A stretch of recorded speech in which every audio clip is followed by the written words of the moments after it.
Hey everyone, I'm Alex, and welcome to this Marvel Snap gameplay video about Heimdall, an absolutely insane 6-cost closer in Marvel Snap.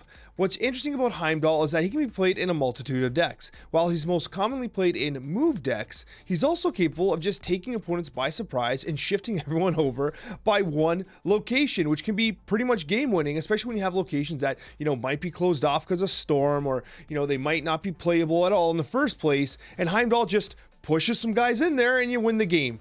He has tremendous implications on how you actually play your hands, play your deck, and he's actually one of the hardest 6-cost cards to play around. He requires you to really carefully plan how you position your units throughout the individual games, because he pushes everyone to the left. He doesn't push everyone to the right, so if you have cards that you want to move, like a vulture or a multiple man, you have to make sure you position them on the right side, so that when Heimdall drops, he pushes them left, and he's able to occupy that right lane and hopefully win the game. What's interesting about Heimdall is that he often takes opponents by surprise. It's very hard to plan for Heimdall's maneuver. In fact, it's one of the key things that makes him strong. He's an 8 body as a power, and so he can actually kind of really win a lane. Like if you have him with Colossus, that might be enough to win a lane. And then you're shifting everyone over, and next thing you know it, the opponent has a really hard time coping with that. If you find yourself in a situation where, well, you don't want to use and move anyone out, you might have other options as well to, clear out your hand on turn 6 and kind of, finish off specific locations. But you do build around Heimdall. You want to use Heimdall because there's nothing more satisfying than moving everyone over to the left and winning a game that your opponent for sure thought they had in the bag. But in reality, all the combination with your move cards, especially cards like Captain Marvel, who even if you move her left and all of a sudden she's like, nah, this isn't the right spot, I'll move right again. Awesome synergy with Heimdall, and quite frankly, he's an absolutely fantastic card to play. Now, one thing I will note is that move decks are a little weak right now as of recording, and they're extremely challenging to pilot. You really have to kind of like build an experience profile with Marvel Snap in order to start being comfortable using move decks, because you really do have to think carefully about how you position each individual unit, especially when you consider, well, I might pull them right with Doctor Strange, then I'm going to push them left with Heimdall, and then multiple man needs to multiply, so how do I do that effectively? It actually requires a lot of macro management and overarching strategy to play a move deck effectively. It only comes with practice. Anyways, guys, I hope you guys like these clips I recorded on Twitch TV. They were a ton of fun, and you know what, guys, I hope to see you live on Twitch, and I hope you guys enjoy these awesome videos. We're gonna nightcrawl over here for the memes. I like always, I know move decks are weak, but like I figured tonight we can test it a bit, and we can also make a new deck tonight as well. I have some ideas. Hulk, lol, okay. Literally don't have a 2-play. He's gonna play into Gamma Lab. Every deck should just have Shang-Chi now. I literally don't have a play into Gamma Lab. Unless I have Storm. He does not play. Grumpy Monkey chooses not to play into Gamma Lab.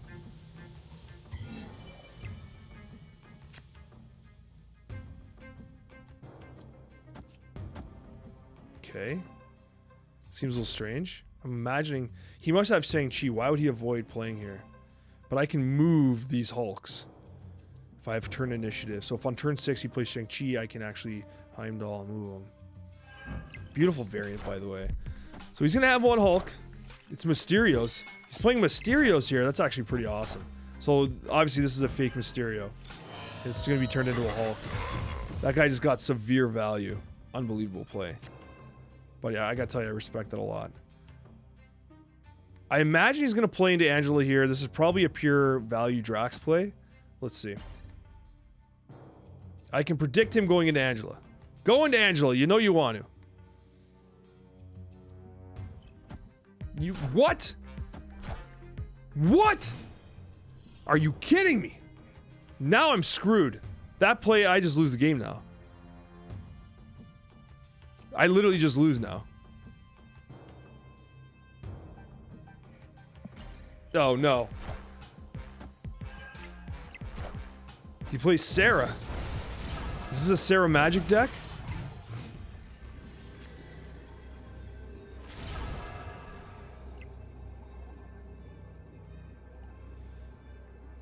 Do I just Heimdall here? Go here, these guys swap, they move here, win this lane, which he should play, right? He should run this lane. This is obviously the real Mysterio. Right? For science! I'm expecting magic to drop. I'm expecting magic to land. He plays 3 cards, all in that lane. We move everybody over. Okay, so far not too bad, honestly. It's Spider-Woman hitting Captain Marvel. Sad, she's gonna drop to a 5 now.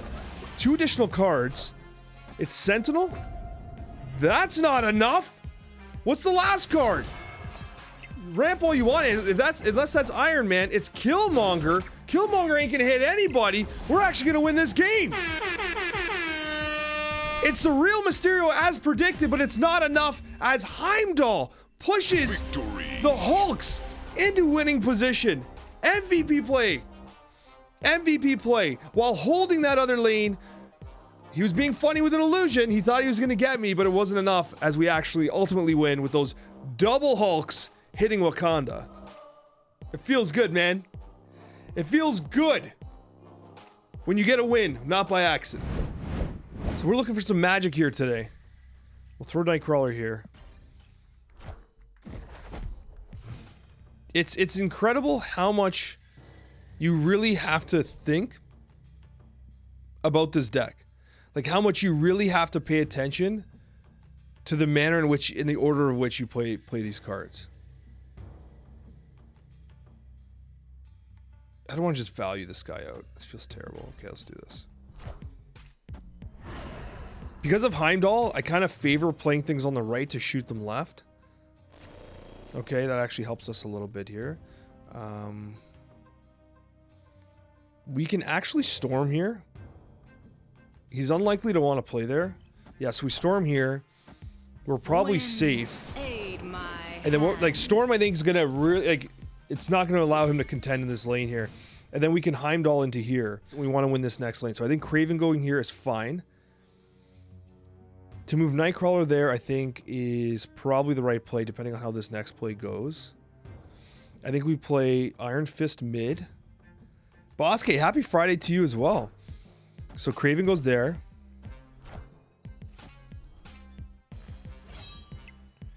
Okay, Apocalypse getting... Unfortunately, Heimdall's gonna, like, pull all the cards out of here, unfortunately. This is gonna be an empty lane. Alright, that actually helps us a little bit. That actually works out very well. Because now... oh man, not being able to play the card there is actually kind of punishing. The fact that he has Bishop there is difficult too, so we can multiple man in. We really wanted Captain Marvel there, but unfortunately the Dream Dimension really messed us up here.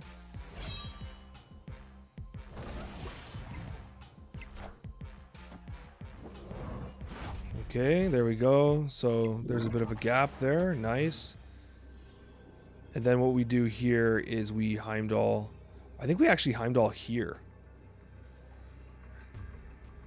No.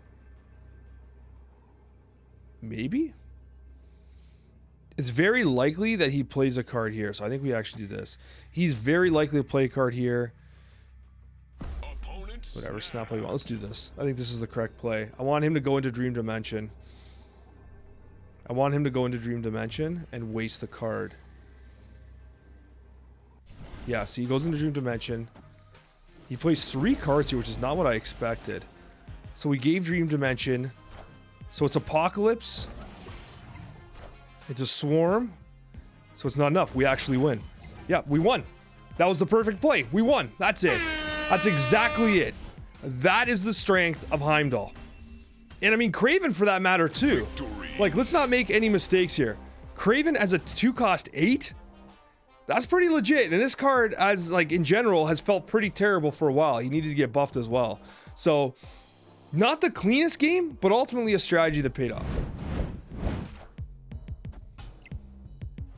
Let me see here. Iron Fist here. Let's put Kraven here in anticipation of the moves we're gonna make here. You need to do a thing? Okay, fair enough. Gambit! Gambit! You son of a gun! The madman!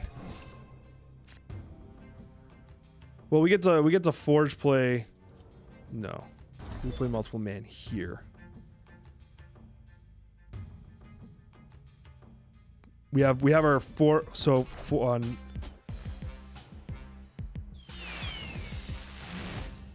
Yeah, no problem, Beardy. Thank you. I appreciate it. No problem. This must be a hella deck if he's discarding like that. Captain Marvel. Oh man, the tempo is really awkward here. I think I play Hulkbuster. If only we had one more mana. We play Hulkbuster into Heimdall. We Heimdall here. We don't even need to Heimdall there, do we? This Hulkbuster multiple man is actually huge. He plays Captain Marvel. Okay. So with Captain Marvel there, it prevents her from leaving unless he plays a second card here. The extra 8 power here where he can clearly zoo here. He's gonna hella anyways. This ends up here. He has +5 power. It's Heimdall here. Forge goes here. This multiplies here. He gets buffed. Oh, it's an Agatha deck. I did not realize it was an Agatha deck.